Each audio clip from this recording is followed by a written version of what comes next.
రాష్ట్ర అధ్యక్షులు ఈరోజు అఖిల భారత విద్యార్థి ఫెడరేషన్ ఏఐఎస్ఎఫ్ నేతృత్వంలో రాష్ట్రంలో నెలకొన్న విద్యారంగ సమస్యలు పరిష్కరించాలని చెప్పి బస్సు జాతా కార్యక్రమం చేపట్టడం జరిగింది.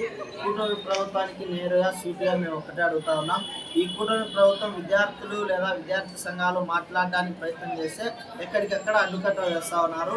మాట్లాడనీయకుండా విద్యార్థి సంఘ నేతల్ని ఏఐఎస్ఎఫ్ లాంటి వాళ్ళని యూనివర్సిటీల్లోకి వెళ్ళకూడదు, కళాశాలలోకి వెళ్ళకూడదు, మీరు విద్యా సంస్థల్లోకి వెళ్ళి విద్యార్థి తరపున మాట్లాడకూడదని చెప్పి విద్యాశాఖ మంత్రి టేబుల్ జీవో తీసుకొని వస్తూ ఉన్నారు.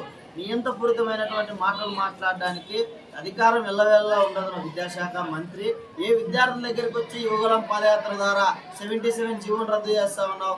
ఏ విద్యార్థుల దగ్గరికి వచ్చి ఇవాళ పాఠశాలలు మూతపడినటువంటి తెరిపిస్తామని చెప్పావు? ఏ విద్యార్థుల దగ్గరికి వచ్చి 15,000 ఇస్తామని చెప్పి ప్రామిస్ చేశావు? కాబట్టి వాళ్ళు అధికారం చేపట్టి మమ్మల్ని, మా విద్యార్థులను, మా తల్లిదండ్రులను మోసం చేస్తా ఉంటే ఆల్ ఇండియా స్టూడెంట్ ఫెడరేషన్ ఖచ్చితంగా మాట్లాడుతుంది.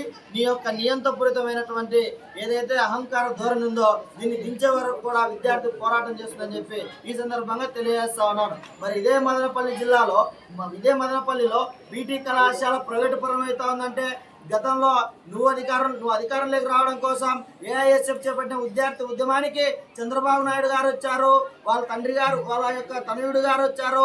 ఇదే ప్రాంతంలో ఉన్నటువంటి ఎమ్మెల్యే షాజహాన్ బాషా గారు కూడా మేము దాన్ని ప్రైవేటు పరం చేయం, యూనివర్సిటీ స్థాయి కల్పిస్తామని చెప్పి హామీ ఇచ్చారు. మరి ఇవాళ మీరు అధికారం చేపట్టి 17 నెలలు అవుతుంది, కానీ బీటీ కళాశాలకు ఆ స్థాయి లేదే.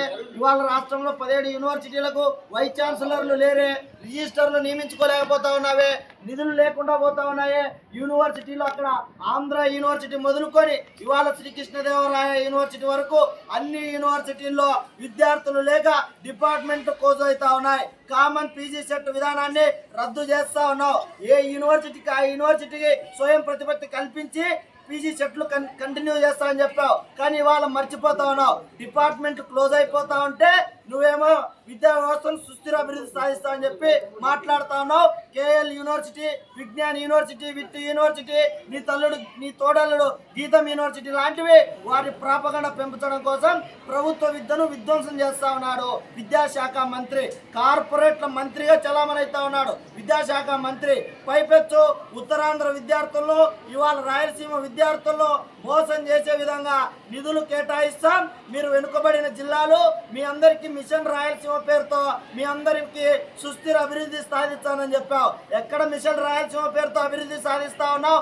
కర్నూలులో హార్టికల్చర్ వ్యవసాయ కేంద్రంగా చేస్తా ఉన్నావు, మెకానికల్ హబ్గా చేస్తా ఉన్నావు, ఎలక్ట్రికల్ కేంద్రంగా చేస్తా ఉన్నావు. ఈ రాయలసీమ ప్రాంతంలో ఉన్నటువంటి విద్యార్థులకు ఏ ఒక్క ప్రభుత్వ హైయర్ ఇన్స్టిట్యూషన్ అయినా తీసుకొని వచ్చి నిధులు కేటాయించారా? అనంత సెంట్రల్ యూనివర్సిటీకి పూర్తి స్థాయిలో నిధులు తీసుకొని రావడానికి నువ్వు మాట్లాడుతా ఉన్నావా? ఈ ప్రాంతంలో ఉన్నటువంటి మైనింగ్ యూనివర్సిటీ గురించి మాట్లాడుతా ఉన్నావా? ఈ ప్రాంతంలో ఉన్నటువంటి కర్నూలు ఓరకల్ యూనివర్సిటీని తీసుకొని పోయి అమరావతి తరలిస్తాను అంటే విద్యార్థులను, విద్యార్థి తల్లిదండ్రులు, ఈ ప్రాంత ప్రయాణికాన్ని ఓట్ల కోసం, సీట్ల కోసం మాట్లాడుతున్నారు తప్ప మా యొక్క హక్కులను కాలు రాస్తా ఉన్నాడు. పైపెచ్చు విద్యాశాఖను మొత్తం కంప్లీట్ కార్పొరేట్లకు అప్పచెప్పే ప్రయత్నం విద్యాశాఖ మంత్రి చేస్తా ఉన్నాడు. కాబట్టి నువ్వు ఫెయిల్ అయ్యావు. కాబట్టి తక్షణం రాజీనామా చేయాలి.